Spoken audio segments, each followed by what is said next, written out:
welcome to the pod, Charles Metcalf. Glad to be here. I feel very grateful to be here. You flew in last minute. Very last minute. And you are our second guest ever. And I'm Which so is glad crazy. you're two, because if you were one, I would have still been sitting here. So you and flew very in from confused. Tulsa? Yes, flew in from Tulsa. Me, my wife, and our little baby, our youngest, baby Blue Sunday. And yeah, we had some friends who just had a baby, and so wanted to come see them. And very honestly, it's all American airline points. So shout out to my points. Incredible. Booked That's a flight awesome. last minute. So yeah. Oh, I mean, you have an amazing team, and it was just good because, he had gotten on my case and was like, you want guests, go get guests. And I was like, okay, I know some people He who kept are, telling me we need to have guests. Yeah, we need to yeah, have yeah. guests, and I said, great. Well, why don't you do it? Go get guests. And And, then- then he said, I want Charles. Yeah, I was yeah, like, yeah. Oh, that was man. straight up. That was like his. Oh man. but also His it's like, first ask. who's crazy enough to get on a plane? And you Exactly. always said, you're You like, kn- yo, just hit me, I'll come tomorrow. Literally, that's And then always literally been the it happened. text. Yeah. Yeah, I texted so- Abby. I was like, Aaron texted me about coming on the podcast. She was like, are you gonna do it? And I was like, I think so. And then literally it was like 3 hours later. I was like, you good if we go tomorrow? She's like, yeah, let's do it. It worked out It worked. perfect, Yeah, man. it's So good. thanks for coming in. Absolutely. I'm glad you're here live too, because Yes. I think down the line we'll have some Zoom podcasts, but it's always better when people are hanging in Absolutely. the flesh. Yeah. And Aaron has been cheering you on for gosh. years. I mean, Yeah, for man. years. Yeah. That And means so much. we're just really glad you're here. But by the way, just jumping ahead, you're an extraordinary communicator. Oh, man. Really gifted. Thank you. So you do know who he is. Of course I know who Charles Metcalf is. What do you mean? Oh my I do. goodness. he plays it so cool sometimes. He's like, yeah. Oh, absolutely. And I'm like, but do you? I've yeah. DM'd you. yes, absolutely. Oh, you have? Yes, I have. we have. On purpose? To Yes, encourage it was you. a very encouraging, intentional. absolutely. Recently? Yeah, over the years. Yeah, absolutely. Over the years, you made it sound like you never knew this person. That's okay. I We pay- have a friendship you don't know about, man. I It's pay a separate- attention. it's I a pay separate attention. thing. You know, we've been to the Bahamas together. yeah. That's Those last cool. couple trips where he was out, that was That's nice. just so I didn't funny. mention those vacations to you. No. But That's so are you born and raised in Tulsa? No, I am from Bowling Green, Kentucky. So Kentucky. yes, absolutely. I grew up there. That's where my mom and dad met, and then I moved around a lot growing up. So when I graduated high school, I'd actually moved like over 20 times, which is very crazy. All over Kentucky? Or? All over Kentucky. I lived in Nashville for a little bit. I went 2 years of high school in Nashville. We lived in Florida for a little bit. My parents were super young when they had me, and so my dad, before he got into ministry, my dad's a pastor, but before that, it was just different jobs and opportunities. He ran car dealerships, and so yeah, moved a lot. But Kentucky is where I grew up. So yeah, That's awesome. yeah. Okay. And then how long you been in Tulsa for? I've been in Tulsa since 2013. I moved to, first I was in Oklahoma City, 2011, and then moved to Tulsa in 2013. And then like my second weekend, to be a youth pastor, I moved to Tulsa, and like my second weekend, Abby walked in the door and we met, and that was, however long ago that was. So you said your dad was a pastor. Yes, Now, yeah. do you remember when he wasn't a pastor? Yes, yeah, I do. He was like, we were always in and around church. Like it was always a part of our life, but it's actually a super beautiful story. So we grew up in this church, Bowling Green Abundant Life Christian Church, the longest name ever. That's so But we grew up in the church, literally like 12 people. I was related to 8 of them. Like it was somebody else walking in and be like, oh, a new person. Like, and so I grew up in that church from a really young age. We were around it, but he was mainly in car dealerships and selling cars. But one of the pastor of the church was bivocational, so he ran the car dealership, and then on Sunday he was a pastor. And so we went to that church, and then his name was Van, called him Papa Van. I grew up without my grandfathers in my life, and so he was very much like that role when I was really young, like all my memories of that. And so he ended up getting really, really sick with cancer. And literally on his deathbed, he's laying there, and my dad, like everybody was serving, it was family. So, but he literally, I remember my dad tells the story so many times. He said, Van looked at him and was like, Bubba, you're going to run that church. And God's called, like spoke this whole thing over him, super encouraging him. And so that's how my family got into ministry, was like, he passed away and literally like left the church for my dad. My dad started pastoring. That was when I was like 9 or 10. Okay. And then, So did you grow up always thinking you would be a pastor? Oh gosh, no, absolutely not. I did not want to be a pastor. I had a beautiful experience with church. It was never like, oh, I hate the church, I'm out of here. It was just, I saw the back end stuff and I was like, I just want to do other stuff. I wanted to be in fashion. I interned at a newspaper for photography and did a bunch of different things. But But at the same time, my wife will make fun of me because she always makes this joke, but I remember like writing my first sermon at 11 years old. Like I remember reading my Bible and I ran into my dad's. I was like, yo, Dad, you should preach about blah, blah, blah. Like said this whole thing. And like I wrote it all down. I was so excited about it. But it's just always how I thought. I just thought that's how everybody thought about it. Like you read it and it makes sense. It's like, what if you told this story and blah, blah, blah. That's cool. So yeah, I didn't want to do it, but many are the plans of a man's heart. Did you go to college? No, I did not. I went for 6 months. Where did you bless for 6 months? Yeah, I went to UCO, University of Central Oklahoma. So I moved to Oklahoma my senior year. Well, that's why you didn't last. Exactly, right? That makes a lot of sense. Exactly. Yeah. No, so I moved to Oklahoma my senior year of high school. I was super mad. I was in Kentucky. I was dating a girl at the time, and I thought my life was over. It's like, why would we move to Oklahoma? Blah blah blah. So we moved there, graduate, and then I went to college for 6 months. But during that time, I was I was a youth leader in the youth ministry, and so. Long story short, I was leading a 6th grade boys group, they put all the college kids to do, and the group they would split it every time it got above 20 or 25. And in one semester, my group split like 8 or 9 times. They just kept inviting their friends and all this stuff. And so, one day a youth pastor was like, you ever thought about being a youth pastor? And I was like, no, not at all. And he was like, well, you should interview. And I was like, oh, okay. That's cool. And so, that's how I. So you were 18? I was at the time I was 19. And so I was 19, interviewed right when I got hired. I turned 20 like a month later. So I always say, I was like, who hires a 19-year-old to pastor 18-year-olds? It doesn't really make sense, but I somehow snuck in.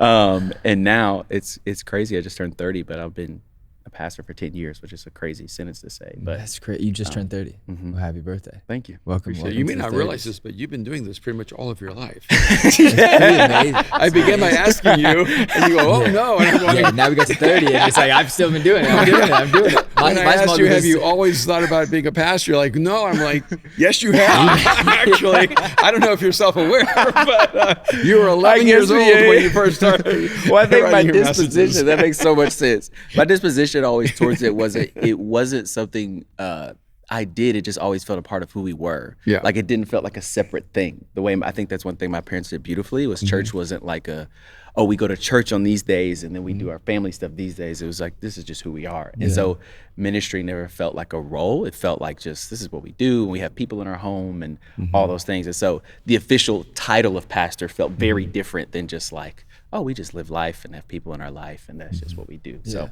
but yes, you're very right. I guess I have been doing this all my life. I'll answer that right the next time I'm on the. Can we run that back real quick? I want to try again. So now you're a late bloomer. You didn't start till you're 11. Yeah, exactly. Exactly. Came around. And tell us what you're doing now. I am now, first and foremost thing, I'm a husband and a dad. I got 4 kiddos. And I say that because I literally growing up, I wanted to be a husband and a dad. That's what genuinely, it's like every time I say that, people are like, oh, that's so sweet. It's genuinely what I thought. It's like, I just want to, when I had my little brother, I remember that feeling, like my little brother, when my mom and dad had him, I was like 8 years old and I was like, this is the coolest thing ever, like having a little kid. So I'm a husband and a dad, but I'm the executive pastor at Transformation Church with my best friend and my pastor, Mike Todd. And so me and him, there's another lady who's some of our best friends named Bree Davis. And an amazing staff and team. But yeah, that's what I do. That's amazing. How old were you when you guys met? We were, how old was I? 18 and 20. I was going to say, you seem to do everything young. Exactly. So, we're really ahead of the game here. It's not young when you're in Kentucky and Oklahoma. It's young out here from California. But I was really late compared to where I'm from. Okay, so you just crossed the line of legal. Exactly. Yeah, it's time to get married. Exactly. Easy. So you guys met at 19 and 17, got married at 18 and 20. We got married at 20 and 22, so we met. Okay. 2 years. Build up. And but you were not yet at Transformation. No. Okay. So we're at this time I was at Life Church with Pastor Craig Rochelle. I didn't know that. Yeah, absolutely. I was a youth pastor there for 3.5 years. So he's such an amazing human being. He's amazing, super amazing. Like those years were so important for me because I'm on like the other side of that. Like, so you must have learned some huge disciplines. Oh gosh, it was like, Yeah, it was the best and most traumatic thing I've ever been through. Because it seems like you would be polar opposite personalities. I didn't fit at all. Just to be very clear, I did not fit at all. Yeah. And me and Craig actually got the opportunity to talk about this, so it's beautiful. But no, I didn't fit in at all. So my dad was a campus pastor there. So he was a campus pastor there. And so the youth ministry I was talking about, that's where I was serving at Life Church. I get hired there and literally just don't I literally told Abby this on the way here. I said, it was when you were doing Artisan Soul, you came and spoke, and anytime we would have a guest speaker come, it was like a breath of fresh. It's see, that's what I'm like. Like, I'm not weird. Like, I was like there's others like us. The fact that Craig had me come felt to talk like about Artisan Soul was it's a huge testament to his openness. Absolutely. Yeah. And so, yes, it was so much discipline, so much correction, so many failures. It just beat the crap out of me. You were always in trouble, I imagine. Absolutely. Yeah, always. Even recently, he said that one of the highest values he has is consistency. He said you can come to Life Church and it will be exactly the way it was 10 years ago. Absolutely. So continuity is a huge value for him. Absolutely. It seems that you would maybe be a little bit more on the spontaneous, creative. Yep. Irresponsible. Exactly. Very irresponsible. Side of the spectrum. Well, no, exactly. But I think it was so intentional because now I have a value for those things, and I wouldn't have gotten it any other way. I remember when you get on stage, it was called a 180. You have 180 seconds because the worship team ends at 18 minutes into the service, and then Craig's coming up at 21 minutes. And whether you're done talking or not, he's coming up on that screen. They're trying to lights off. No, the mics literally. off. That happened to me one time, and I was like, never again. So I was like, so we just want to, and they just cut my mic off, and he was like, well, welcome to all our campuses. I was like, oh gosh. But it taught me, discipline. So anyways, So you were in the military for 3 years. Yeah, exactly. That So makes sense. at 11, I wrote my first sermon, joined the military for 3 years. There you go. No, it was a super beautiful time and really hard, honestly. And so, but the progression of that is I had a lot of friends who were close to me, but not close to God. I've always that's just naturally happened, but I wasn't always aware of it, but had a slew of friends, probably 15 to 20 people who were in fashion or art or design. And they liked me, and Abby would come over to our house, but anytime they invited them to church, they're just like, I'm not going. No, I'm not.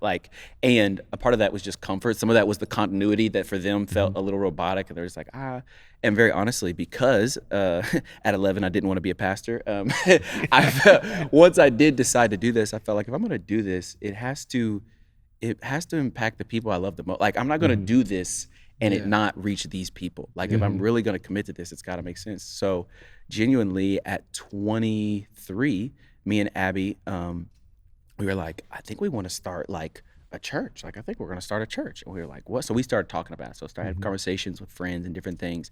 And genuinely it was for these 15 people. It was if anybody comes, I need my friends who love God. And so literally it's very funny, but in 2017, we came here for Easter. That's where I met Joe for the first time. You came to Mosaic? I came to Mosaic. Yeah, this was this was it. We built our whole church. Our church was called Eden. You preached a message talking about Mosaic one time, and you said, there's a reason I don't walk around saying Erwin human. It's because the way I live, the way I walk, it should be, you should tell that and so we just named it Eden. It wasn't Eden Church, and I would say that all the time. I was thinking the other day, completely stole it. But so many things were inspiration. We came here, I had 2 friends who moved from New York City to be on our team. 2 other friends who crazy quit their jobs, and that was our little core team. We came here for Easter, walked around with Joe Smith, asked him a ton of questions.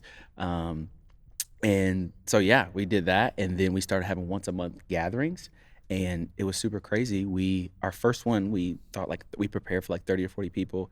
We come out, it's 120 people are there. And the guy we were in the venue, he was like, you can never come back here. And I was like, okay, sorry. He's yelling at us because we told him it was going to be 30. And I was like, I really thought it was going to be 30. I'm just as surprised as you are. Wait, how many people showed up? 120. Oh, amazing. That happened to you a few times. A couple times. You had venues where people were pouring out the doors in Venice Beach. We had a venue that we still to this day can't figure out. We had an event, bro. We were in the weirdest venue. Yeah. We're in this thing. There's a thing called the women's clubs. Okay. Do you have those in Tulsa? I guess it was like like the Boy Scouts, but for women. Got you. Okay. And so there's actually one right next door to this building. But they always have someone who lives at the venue. Oh, gotcha. So they would build like an apartment either in the back or in the venue. So this guy had crazy cats. So when we go to look at the venue, the guy I'm with, Emerson, who's now in Mexico City, our guy there, he's so allergic to cats. Oh, God. But he's so down for everything. Yeah. You know, and he's just Mexican. Like he's just always down. So he just starts sneezing like crazy. Oh gosh. He's like, dog, something's wrong here. Yeah. And I'm like, and he's like, he says something wild like, are there cats? And all of a sudden, it's the biggest cat ever comes across the stage. Oh my gosh. And there's a guy who lived there. Yeah. And when we got kicked out of the venue, allegedly, we went to go get our Still stuff. debating. Still debating. It depends on who you ask. And he like somehow this man tied like ropes to the door. Like we had keys to everything because we were trying to move everything out. Yeah. He tied ropes to the doors to each other so that we couldn't. He had booby trapped everything. So you couldn't get back in. So my boy Matt is calling me. He's like, man, you won't believe this, but he has somehow figured out a way to rig these doors together that have no other exit. So somehow he got in, rigged it, and then slid out shot a up through the window roof. or, like, I don't know what. So like I was convinced that this man had like back tunnels through. Absolutely. The entire thing. Yeah. Well, he did live up in the roof. He lived, kinda, and he would always like just drink. Sounds whiskey. like a fable. Like it's like, you know, old man Wheeler. And he would like hit on the girls and like drink whiskey during the services and like pass around the flask. And I just see it happening in the balcony. I'd be like, no. It's like, please, Peter, go back to your room. This is the best part of the service. Yeah. So absolutely, we've had it happen a couple of times. So you 120 people get kicked out of the venue. Yep. And so the connection point to how I get to TC is Mike's little brother Grayson, who's now on a creative team. He came the first night. Oh wow. Loved it. And so he started coming, and then he started serving. He became our photographer for the church. So we're meeting once a month. We're growing, and it's just like growing like crazy. And honestly, I'm like, oh, I did not. And what city is this in? Tulsa. So we're in You're Tulsa. In Tulsa. Yeah. So we're in Tulsa. And then when you say TC, for everyone who's listening, you mean Transformation Church. Yes. Okay. Sorry. Yeah. Transformation Church. So I'm not there yet. I've just met Mike's little brother, and this thing's growing. Again, I started it for my 15 friends, so I'm just surprised. I'm like, oh, wow, this is going great. So I am on Instagram. It's so funny now just with how everything progressed. I'm on Instagram, and this is why I love my friend. Literally, a thing pops up, and it's this guy preaching. He's got a rap song in the back of his thing, and it's Mike, and I don't know who he is. And I'm just, and so I follow him, and then he like says something to me, and then I just DM it. I'm like, hey, we started this church thing. I have no idea what I'm doing. It grew. And at the time, he had just became the lead pastor of Transformation Church like a year ago. Which is also in Tulsa. Yes. Was it pretty close by to where you were? Yeah, we were downtown at the current time. It was on the north side. You can drive around Tulsa in 25 minutes. So everything's close in Tulsa. You can't get around this building in 35 minutes. Yeah. So I DM him just asking like, hey, can I ask you some questions? He's like, absolutely. We go sit down. He won't answer any of my questions. I'm like, what? I'm trying to ask him. He's like, yeah. And he immediately just starts asking about me and Abby's marriage, how my soul is, when's the last, like just all these deep questions. And I was kind of like, I don't even know you, bro. Like, chill. Like, I don't even know you. Yeah, like leave me alone. Like, but he kept on that. All right, let's meet next month and talk. And I would show up with more questions. He wouldn't answer any of my questions. And at the time, I didn't anybody have me asking real questions. Like nobody was actually checking on just me for me. Mm-hmm.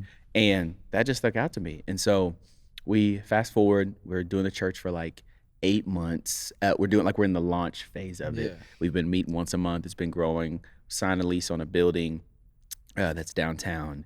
Put 40 people who get serving, and we're doing once a month outreaches, announce our launch date, and me and Mike are on a trip together. He was like, hey, I'm going to this conference. I would love to pay for you to come. I'm sitting in the car, and very honestly, we're just riding there, and I look over, and I just felt like God spoke in my heart. I just had a feeling in my heart that was like, hey, you're going to close down this church and you're going to go serve him, his wife, in the vision of that church. I was like, absolutely not. I was like, no, I'm not. This is working. It's going good. We got money in the bank.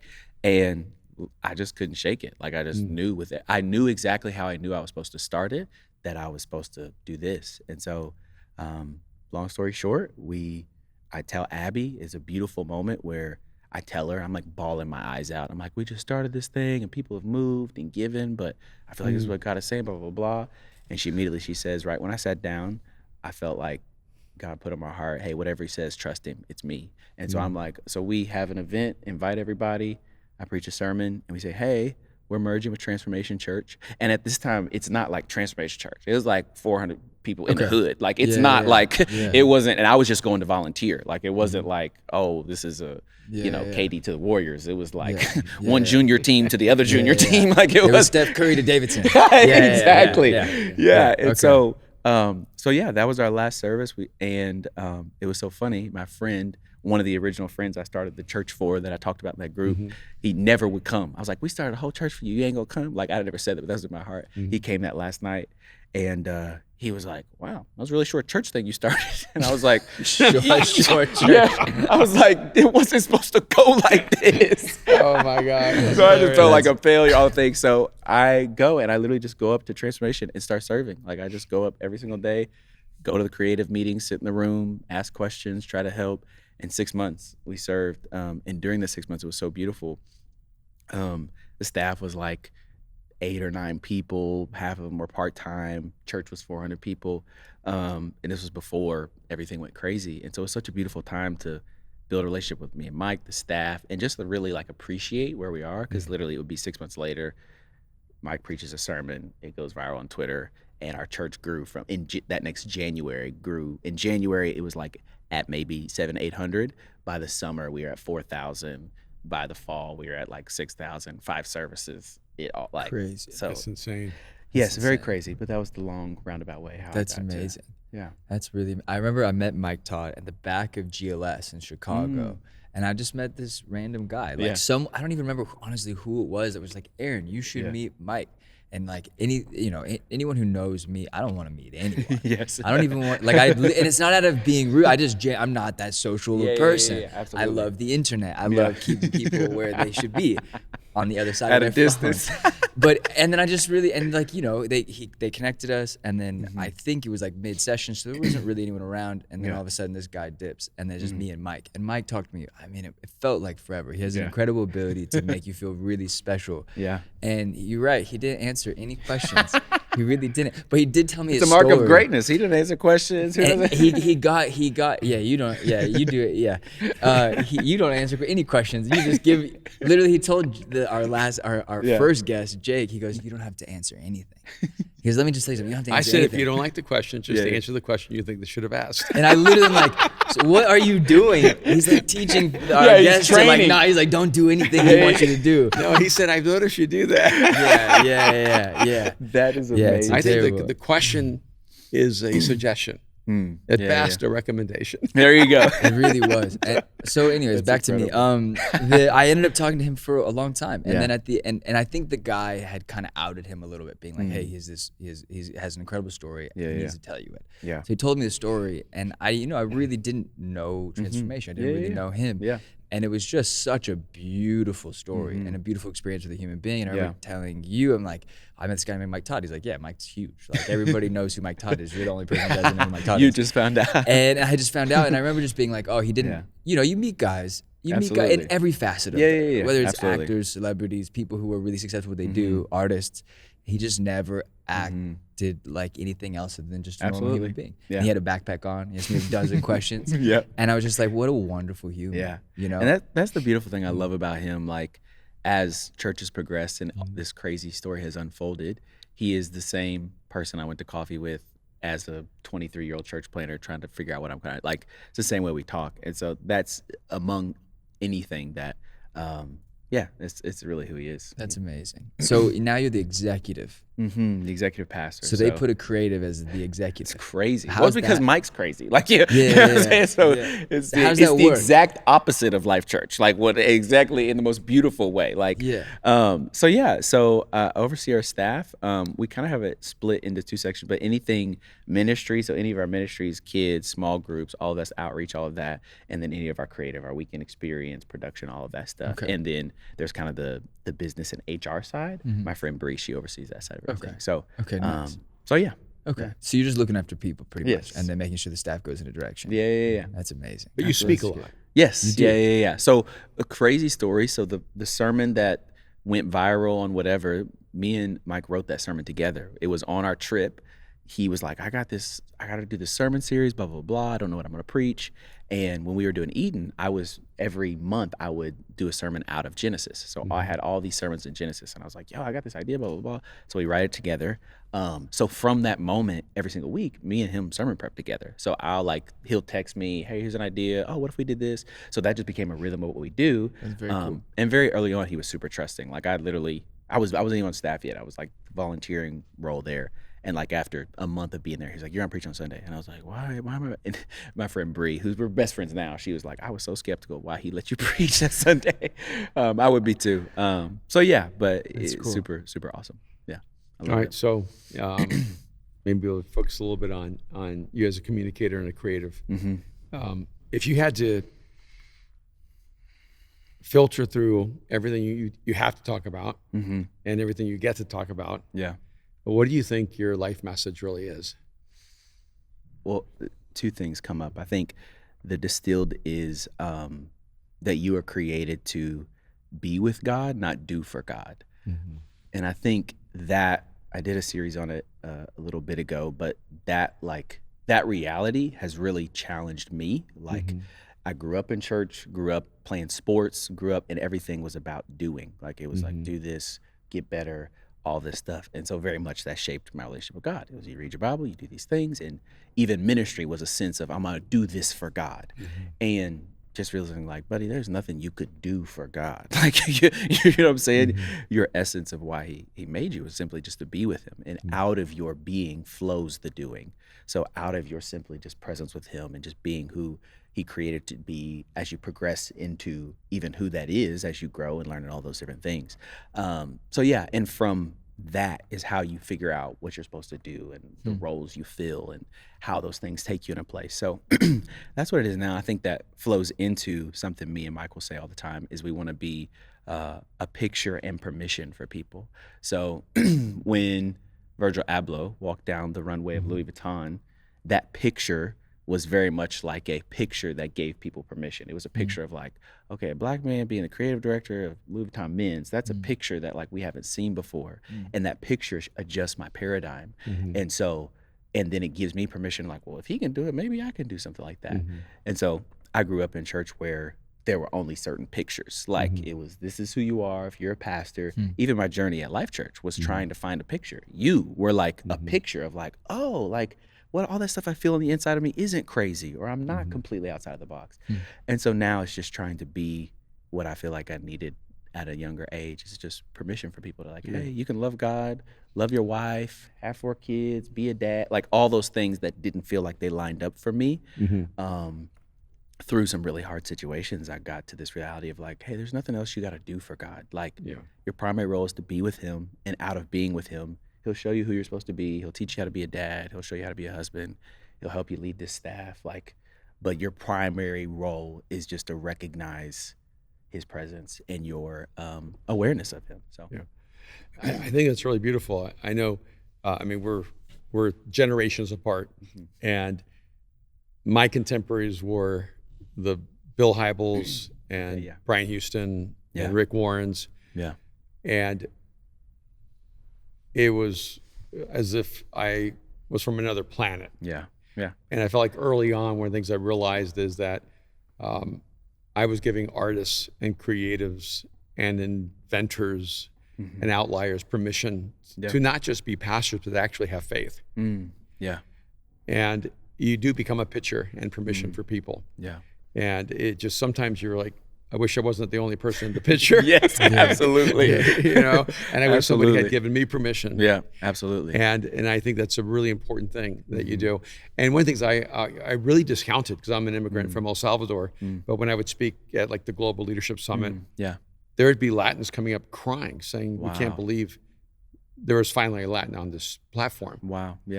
And you know, a lot of people who aren't Latin don't realize I'm Latin because my last name is McManus, because it's an alias, right? Latinos are funny because Latinos are mad racist. So they wouldn't accept you for the first 20 years because you didn't speak with an accent. Because I chose not to speak with an accent. So then all of a sudden, and I would always be confused because everybody I would meet that spoke with an accent was second, third, fourth generation. It's like, where'd you get that from? And I'd go, how did you grow up in the United States and have such a heavy Latin accent? And people don't realize sometimes that an accent is not a sign of ethnicity, it's a sign of education.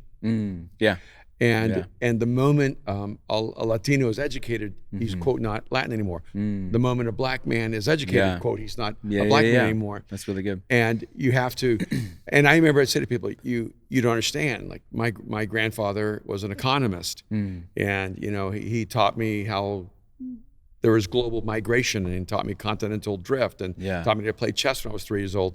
I'm still completely Latin. And I'm just not the Latin that you think I should be.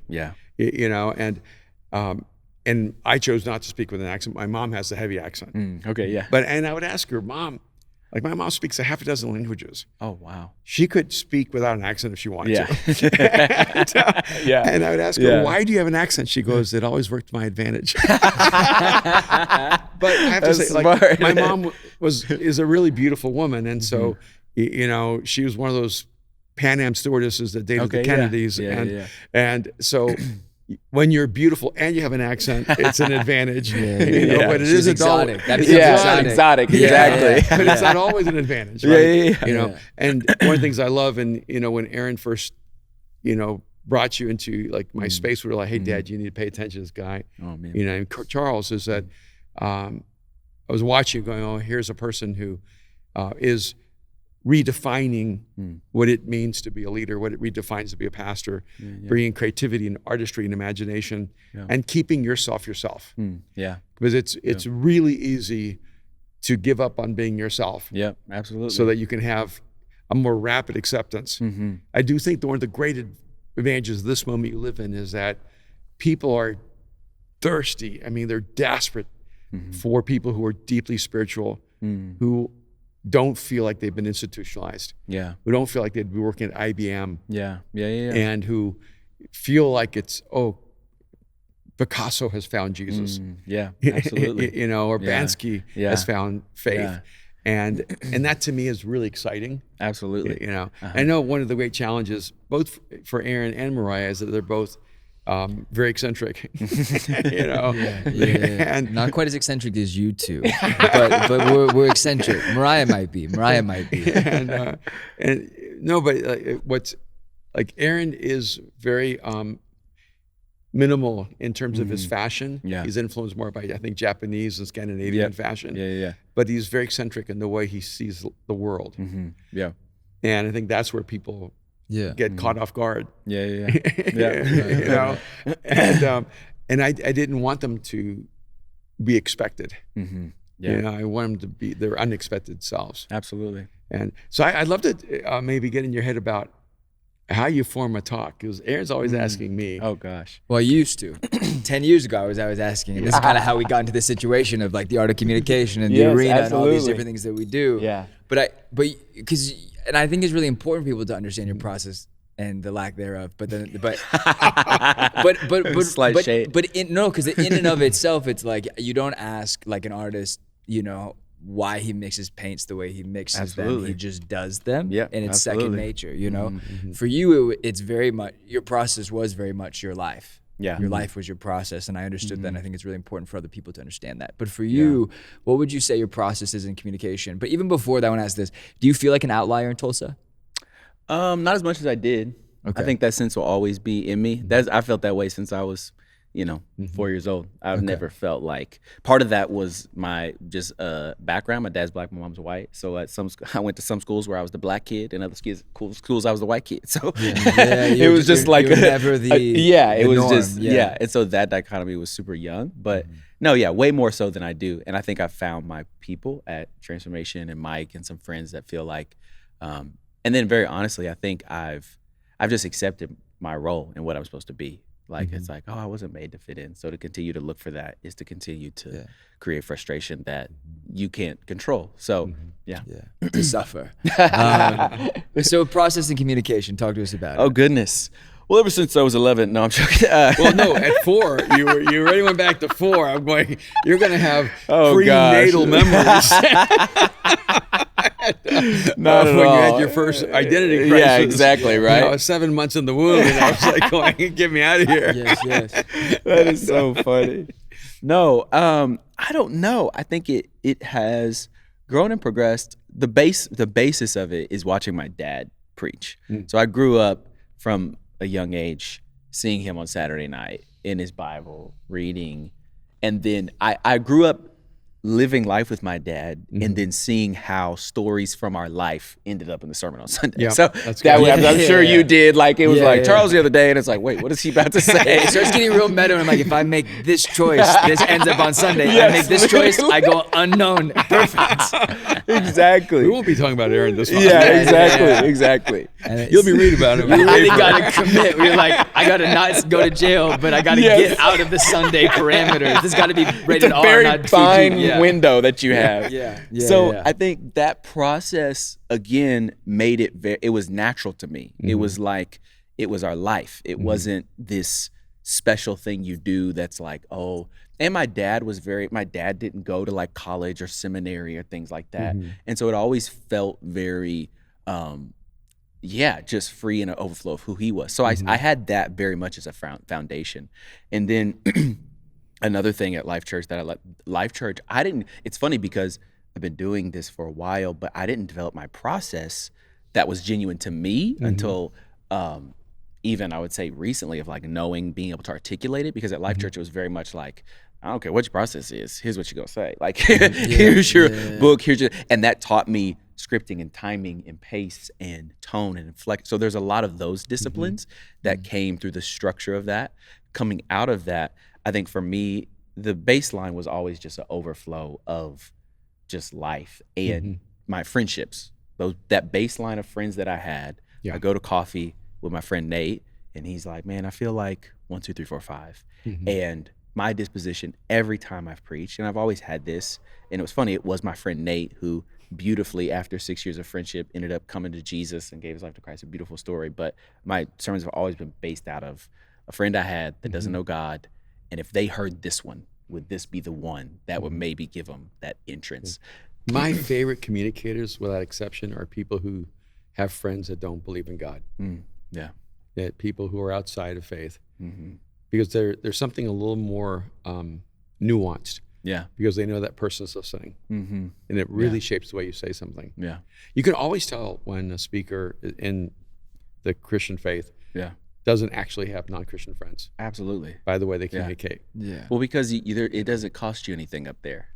Like I can see, like this doesn't and it's like when I'm up here doing this isn't some show. This is my friend who's sitting over there, or who might click the link that I text him. And so this isn't a game like this. And I'm very I think why we connect, eccentric in my passions and convictions. Like, it's real for me up here. Like this is not something light or to be played with. This is my friend. And so that's always the basis of conviction that I get up with the sermon, is to try to communicate. If they got this one concept of like, hey, God doesn't need you to do anything for him. Like, if you feel the pressure to do something for God, you're out of spot. Like, the reason he made you isn't because he needed people to do stuff. Like, you know what I'm saying? Like, he didn't run out of time and be like, oh, I need a workforce. Let me create humans. Like, it's so funny. It is interesting how we have such a volunteer culture that can be really oppressive. Every space has it. I was working at Saint Laurent when Vogue got the class action suit where they had to pay, I think it was like hundreds of millions, because they had interns that were like indentured servitude. Oh, absolutely. And then they track your meal plan, but like they literally you put all your money on a card, and then they track your employee ID, so they know how much food you eat, your caloric intake. So for the rest of the magazines, it didn't matter, but for Vogue, it was like, we know how much you're eating. You can't fit into this thing. Oh my gosh. And like, there's the untold stories. Like, I had friends that would they were sleeping there 2 nights in a row. That's and like, crazy. you're not allowed to eat. Like, it's like coffee and like a bar.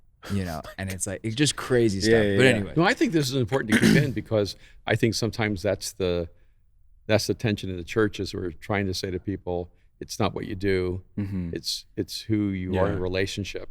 And then we basically go, if you're not serving, you don't have value. It's tough. It is tough. And, absolutely. And so sometimes the culture can actually conflict with the messaging. Absolutely.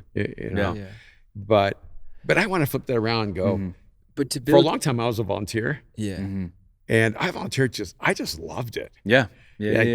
I think this whole idea that all volunteerism is unhealthy is not realistic. I just love being around people. I love serving with them. I love being a part of something bigger than myself. Yeah, absolutely. And I just think sometimes we forget that there's something intrinsically valuable about serving. Yeah, absolutely. And serving a higher mission, a higher cause. Yeah, we talk. I mean, we talk about this now because like when I first started really, I mean, obviously I served in church growing up here in LA, but then that moment with Jesus was really in New York City as an adult. I say that, and then it got plugged in with some crazy people that were just really like on fire, and the way that they were on fire was the way I caught that relationship with God. Yeah.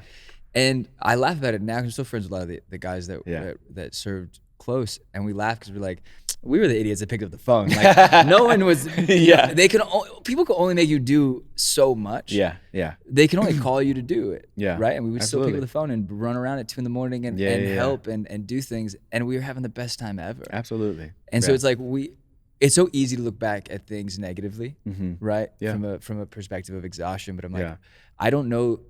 It was the same way at St. Lawrence, the same way at every job I've ever worked. I was obsessive by nature. Absolutely.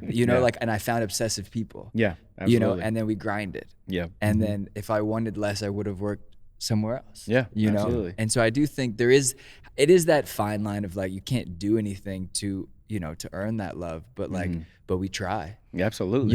And maybe, do we just do things for human nature? Like I talk to people this all the time, like, you're the most busy person. Like, why are you so busy? But I look back, I remember when I was a volunteer and I was pretty new in my faith, maybe 2 years, a year in. Yeah. And I had these guys, I was maybe 21 years old, and I had these young guys, they're all like 18 years old.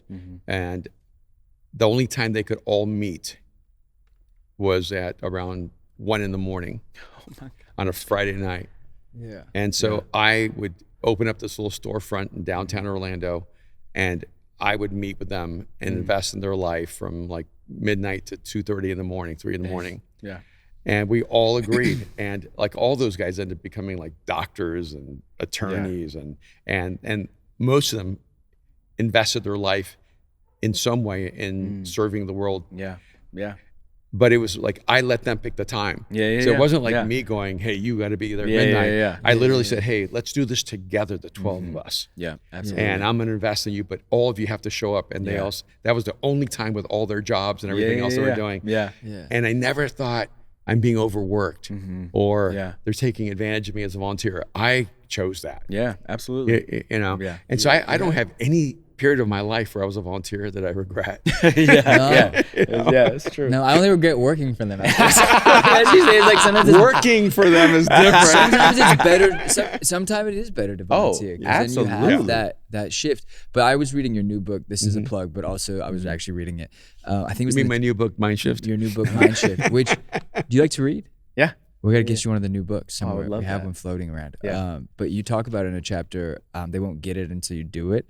And you talk about being a janitor at offering to be a janitor at the little church in North Carolina when you were in school. Yeah. And it makes so much sense because when I got back from New York, he was like, well, you're the janitor. And I remember like you would do that to everyone. Like start the janitor, start cleaning the bathrooms, and we'll go from there. And I used to think like, man, he's just very masochistic. Like he really wants to make you feel like you're nothing. And it was like, no, he wants you to go through the same journey he went through. Absolutely. Yeah. And it's a unique thing because I forget about that. You know? But it wasn't that someone asked me to be the janitor. What happened was I was a brand new follower of Jesus. I'm in college. There's this little church outside of Chapel Hill that this girl took me to. She was really sweet. And was she really sweet and attractive?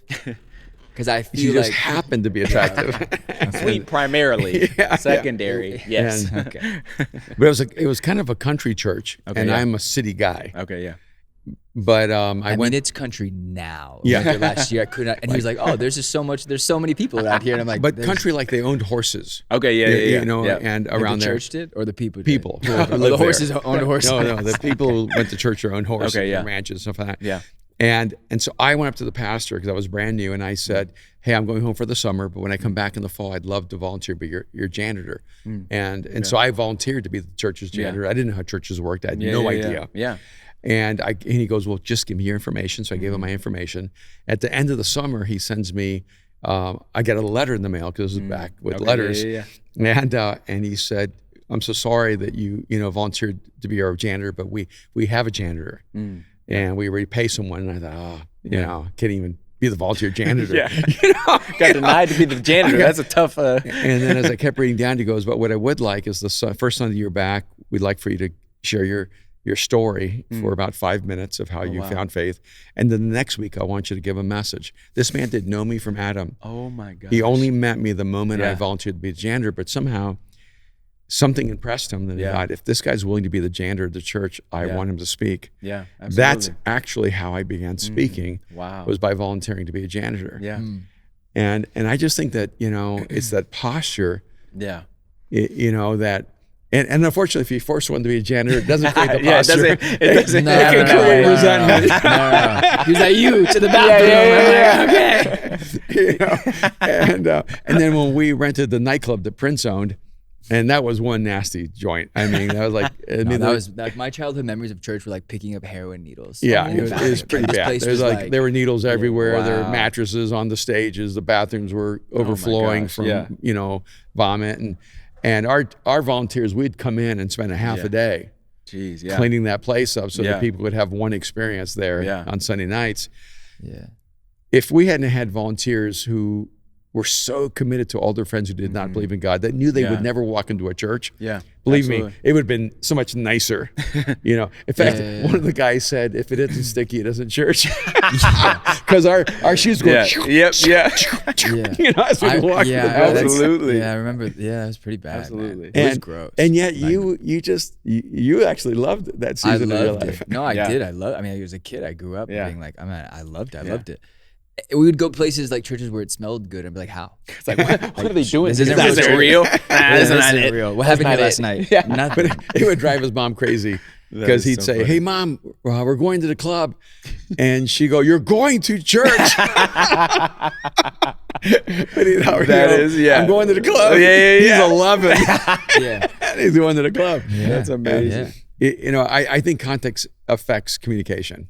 What you care about affects communication. So you're obviously very creative. You would consider yourself a creative. You love fashion. And that's actually how we ended up connecting during COVID, I think. Because we had DM'd, I think, off and on over the years. And I'm a pretty standoffish person in general. But then you started like responding to clothing stuff. And we started, and then you post a lot of clothes. And it was, at least at the time. And we ended up connecting then. But, you mentioned Virgil. Virgil's a huge, when Virgil passed, I remember being heartbroken for many reasons. But one of the most being like, what a pivotal figure, even just for anyone of any diversity to go, oh my gosh, you did it. Yeah. You broke the system. Yeah. And they loved you. Yeah. And you were phenomenal. Like you were excellent at the highest point. And because a lot of guys they get there and they can't handle the pressure. And they put out something that's subpar, especially in a place where you talked about like, you could go to Life Church and exceed and be the best military man in the world, right? And like you're still making a huge shift, and you go to transformation and you become your own thing. But you can go to Louis Vuitton and crumble within the Louis Vuitton system. Absolutely. But he went to LV and changed. It seemed like changed the world, everything. You know? What you obviously are far more creative, and I say that than Tulsa, Oklahoma. But I also think it's so cool that you're from Tulsa. What do you see the next 5, 10, 15 years with creativity and what you want to do in your journey? I think being in Tulsa is the most beautiful thing for being who I am, who my wife is, who our family is, because one, it's a beautiful place to have as home.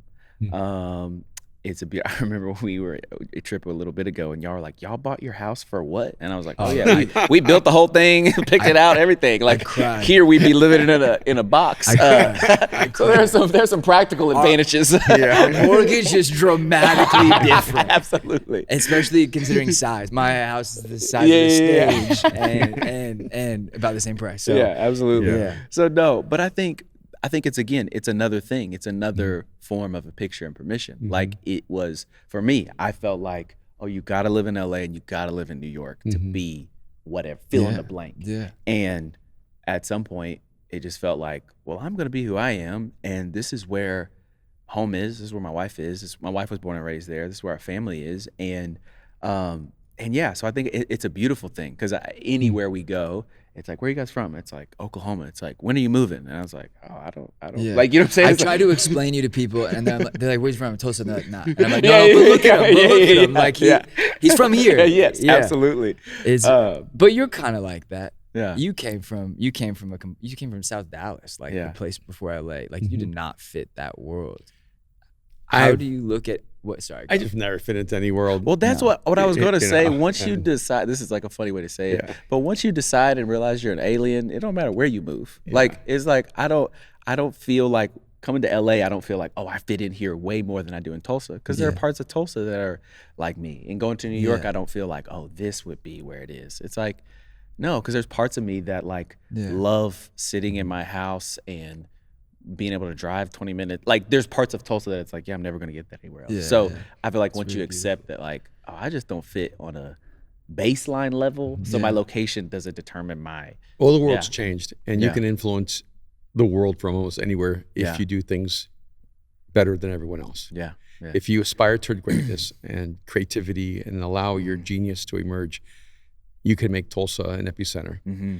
Absolutely. And ironically, New York is so much more conservative than people say. Like when I go to New York, a lot of the people are just super traditional, super conservative. Yeah. There are pockets of creativity and artistry and innovation in New York. But I remember when one of your friends, Scott, looked at when I was moving to New York. Scott and Brant both, they were like, "Where are you gonna live?" And I was like, I'm just looking for a place. I don't know. And he goes, "If you live above 21st Street, welcome to New York. I'll never see you." Dang, that's crazy. Yeah. And I remember being like taking his elitist mentality, right? Being like everything above 21st isn't New York. Yeah. Even though it really is. You understand the nuance of, you know, people say they live in LA, and I'm like, if you don't live above the 10, in Santa Monica, in Silver Lake, you don't live in Los Angeles. You live in some county. You know. But how? Absolutely. Sorry, I'm cut you off. No, keep going. No, I just think of the reality is, even when I did some things years ago with Disney, maybe 1% of the people who work at Disney are the creatives. The rest of them are the implementers and the organizers and the institutional, structure. And I realized everything in the world is shaped by whatever direction you're looking at. If you look at the more conservative traditional side, you're going to see something that's really standardized. And if you look at the part that's creative, then you're going to think, oh, this is a really creative space. So you can look at Tulsa and go, nah, this is so traditional. And the answer is that's true. Or you can look at another side of Tulsa and go, oh, this is incredibly creative and inventive and artistic. And that's true too. Absolutely. It's sort of, you decide what world you want to find. Absolutely. And if you can't find it, create it. And that's a part of the beauty of it. Absolutely. Well, and that was the essence of Eden that we started, was like, we looked around and didn't see it and was like, okay, we'll become it. And I think that even from a creative perspective, I think you said it, but when Virgil passed away, I guess I didn't realize how much impact he had until I saw, like, I remember it was sitting in church and seeing that and being like, what in the, like, and just felt like so many things. And so I think, creatively, I've ran around the starting a clothing company and brand 16 different times. I have like 8 different collections of clothes sitting in my like phone of like, these are designs and stuff that I have a whole collection, whole shoot designed, and then it never comes out. Like it's just a draft that it follows. So that's always. So you've made stuff. Yes, I have I only have one run of like, well, probably 2 runs of like samples of stuff that I like, I have, and I'll randomly wear it, and it stopped halfway through the process, but nothing that's like in the world as like I put my, part of that is because I'm so like particular about certain stuff that it's like, I'm not gonna do it, but I'm learning the balance, honestly, of my desire of how I want something to be from an excellence perspective, and coupled with the value of just get something out there. Like, and so I ride that line of like, we have you another. Literally are like, you're the child of the way we operate, because every closet, he's looking at me side eye, he's like, every closet in my house is filled with samples that we've made that we haven't released. Yeah. The creators that changed the world put out their imperfection. And if you're afraid of people judging your imperfection, they will never see your perfection. And so much of what people imagine that's so beautiful gets lost in the translation of perfectionism. I mean, this is our I am so This is our fight daily. Unafraid to put out imperfect expressions of myself because that's all I've got. Yeah. I would never write a book if I thought every word was exactly the way I wished it would be later. Yeah. Like I go back and I go, oh, I wish I'd written that line differently. Oh, I could have told this so differently, or I could have been so much more clear or more poetic. And you have to live with the fact that all art is in process. Yeah. Or you're going to end up with 1 million collections on your iPhone and not one in the world. Yeah. And we could show you so many things we've made that did not hit the standard. And some of them I just basically said, I'm eating it. And I'm saying I've eaten tens of thousands of dollars worth of work. More. I've eaten tens of thousands. You've eaten a lot more. Like, we got warehouses now. I put serious work into this stuff. But there's a certain point you have to go, this is the best expression of who I am right now. And every time a book comes out, I know. And I have to remind myself, every message you do, your message isn't perfect. Don't you ever go back and go, oh, absolutely. Man. You know? Absolutely. And killed that, in the wrong way. But people's lives are changed. And so when you look at it, you go, do you measure it through the transformation? Or do you measure it through its perfection? I've never had a perfect talk. But if you want to measure it by its outcome, I've had a lot of perfect talks because it changed someone's life. And then people come and go, that was exactly what I needed to hear. It's the same way with fashion, the same way with music. You just have to have the courage to put it out imperfectly. Well, can I ask you a question? I cut you off. Wait, are you done with your creative thing? I think so. I'm here now. I'm here now. Sorry. I say that rudely. But you said you had multiple collections on your phone you haven't released. Yeah. Well, I think, this is right in vein. I think I'm trying to learn the balance. Here's the tension I feel in part of the question I was going to ask you. I feel like the rate that I feel and sense from a creative perspective, designs, writing. I have a friend that does music. I wrote a song for Abby, but it's like I can't sing. So I'm like, hey, could you so I have so many different things of just from I designed a furniture collection with a friend and had a guy that was going to make it. He fell through, so I just have this furniture collection sitting in somewhere. But it feels like the rate at which the inspiration and the ideas come versus the rate at the process to get those things out. It feels like by the time that comes out, I already feel like I've changed as an individual. And so that's been my process of going through creatively. And my question would be, how do you find the balance, or not even necessarily the balance, but how do you develop the muscle to be moving up here on this idea and still value the essence of, well, that was beautiful because by the time you create it, send it to whatever, I'm already like, oh, I would have already changed 12 things and it hasn't even come out yet. And that's been my process of Dude, would you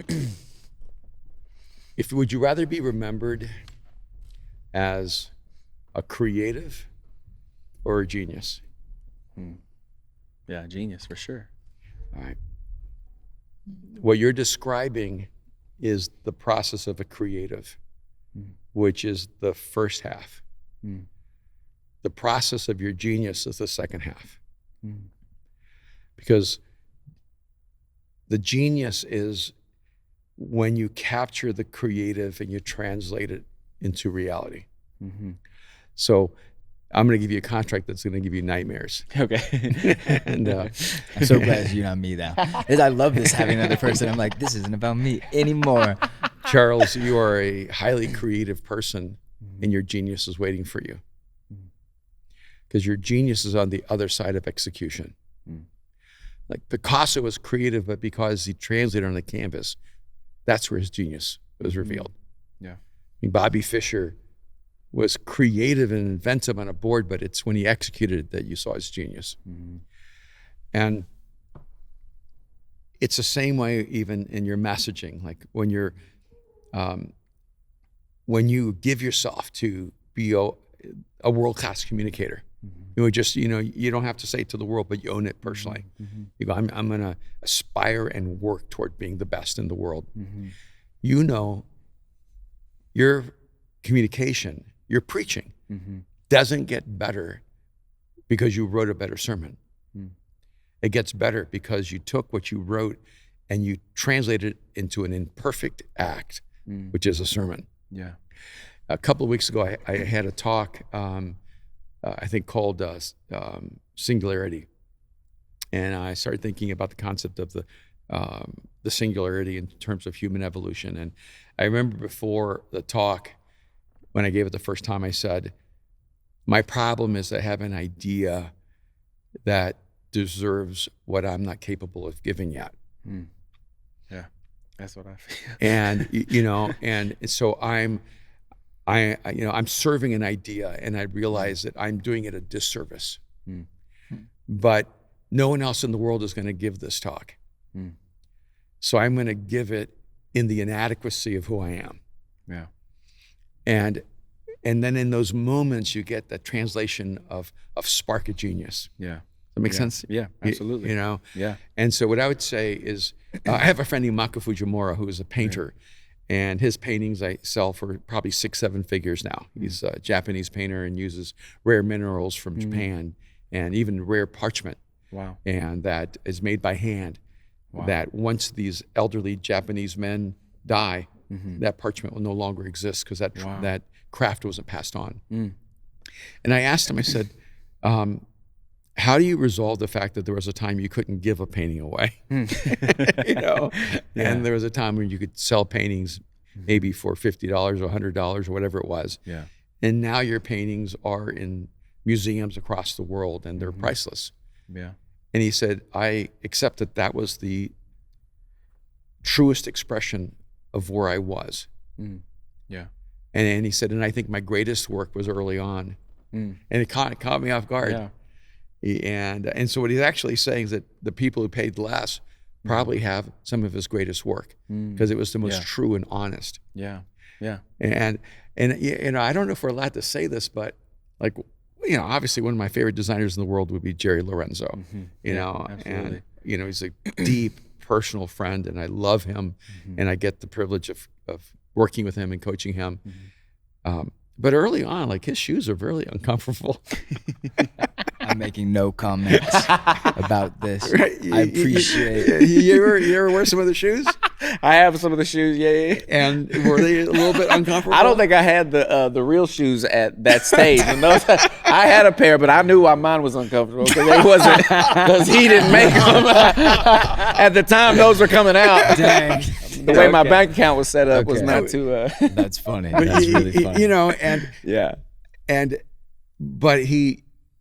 But it was still like extraordinary. Oh yeah, absolutely. In fact, it's like the expression of the genius was so great you were willing to be uncomfortable. Yes, I'm wearing these shoes, bro. Absolutely. And it doesn't matter because they're epic. They say something that I want to say. Yeah, absolutely. And if he hadn't kept working and developing and expanding, and he wouldn't be who he is today. Yeah. And I mean, he might be the singular iconic personality and an elegant streetwear in a genre that didn't even exist hardly at all. And so I think about it. What you're saying is he needs to release some of that stuff in his closet. I think you need to have the courage to have people say it isn't good enough. And no one can criticize what's in your head. And so we escape critique by never truly finishing the creative process. Yeah. And that's good. Yeah. And so I'm saying it from both ends because we have stuff in closets that we never released. Now he's looking at me. What I do is I make samples and don't tag them, so he can't release them. So I got the samples in my bag. I got the tags in my bag. I think artists are more guilty of overthinking. Yeah. And by, in a sense, over creating, over designing. Yeah, absolutely. And you just need to execute. And we missed so many opportunities because we just didn't execute because we did not have confidence in our perspective. Yeah. You just have to have confidence in your perspective. Yeah. No, and then when you're in the middle of it. Yeah. Like, I mean, when I was in the middle of writing Mind Shift and I finally gave myself permission to write this book the way I wanted to write it, there's just something exhilarating about it. And you realize, oh, I just created something that lets me know I can create something even better. Yeah. But you can't get to that next one until you release this one. Yeah. You know, and I think it's true in everything you do in life. Right? Yeah. You know, Absolutely. Or you're gonna I was going to ask you. I've heard you talk, and we've been going for a while, so I want to wrap it up in a minute. Thanks for hanging with us. So in this hot box that we're in, just if you're listening, the AC is broken up in this thing. I'm wearing nylon pants. I'm sweating. Oh, I'm sure it's all types of stuff. So stuff's going on. But what I wanted to ask you is, I've heard you talk about being a creative spiritual director. Is that the language you use? Yeah. Can you talk to us a little bit about that? That's where I was gonna try to end up. Absolutely. Yeah. So it's so funny. So my friend made this up. So my friend, his name is Micah. He's got a company called Zeal, and he started it years ago. And it started with one hoodie. He took forever, as all of us do. Got the samples, made it perfect, put it out, and he did a run of like. But is it really perfect? Right. Exactly. That's the question. Put them out, and me and him have just been friends. And so he, I would help him kind of randomly. He'd be like, "What do you think of these designs?" And it slowly became a thing where anytime he designed a collection, he'd send it to me. We'd talk about it. But then the other side of that is he's just my real life friend. So we would design stuff together, and then he would come over and just be like, "Yo, I'm going through blah, blah, blah." And so literally one night he was sitting on the couch. We literally in one night, we designed a collection and talked about some like really deep stuff that he was going through. And he said, he was like, you gonna be the official, unofficial spiritual art director of Zeal. And I was like, what? And he was like, a spiritual art director. That's like what you are. It's like, you're like my spiritual director in a sense, but you're also the art director because you like help like, and so he just said it randomly. And so it was a joke for a very long time. And he was like, he put me, and so anyway, so me and him started doing that, and he like said it to a couple people. And then I have another friend, my friend Justin, who has a company called David and Goliath. And they just moved here to LA. And so it was very much just a natural friend thing. Like it was like, and so it's been, it's very unofficial in a regard, but literally I have a couple of friends now who it's like, oh yeah, Charles is a spiritual art director. And it's like, what does that mean? It's like, it means he helps care for my soul and helps me design some clothes. And so that's I think a deep sense that I have is even part of being in Tulsa. If church went away, creative went away, all of that, I want my kids to grow up having a great dad, and Abby too, when I get up on that stage to preach, be like, that's the man I love. That's genuinely what I care about most.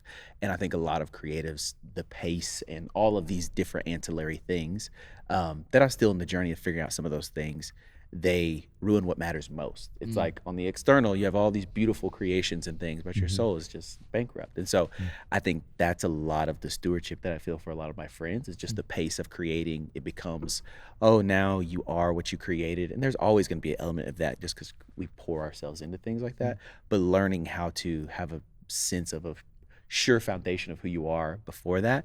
And so, yeah, so it's cool. Yes. I love that. Yeah, that's kind of how that progressed. Yeah, I think it's cool. I mean, I followed your journey a lot from afar, so it feels good to finally call in that offer to get you in here and to talk. And honestly, we could go on for a lot longer. So I hope we can do a part 2 at some point and get this thing done. Of course. I love how comfortably Jesus flows from your life, and how your relationship with Jesus flows naturally with your creativity and your artistry and your uniqueness. And I think you will be a picture and permission for so many people that following Jesus closely makes you more unique. It's not where you lose your uniqueness, but where you discover it. Yeah. And so I'm glad you're alive, that God created you, and that you have courageously followed the path that he called you to.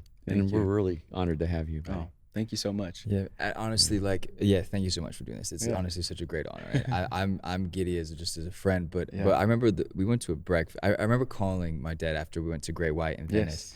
We went to Great White this morning. Did you in West Hollywood? Yep.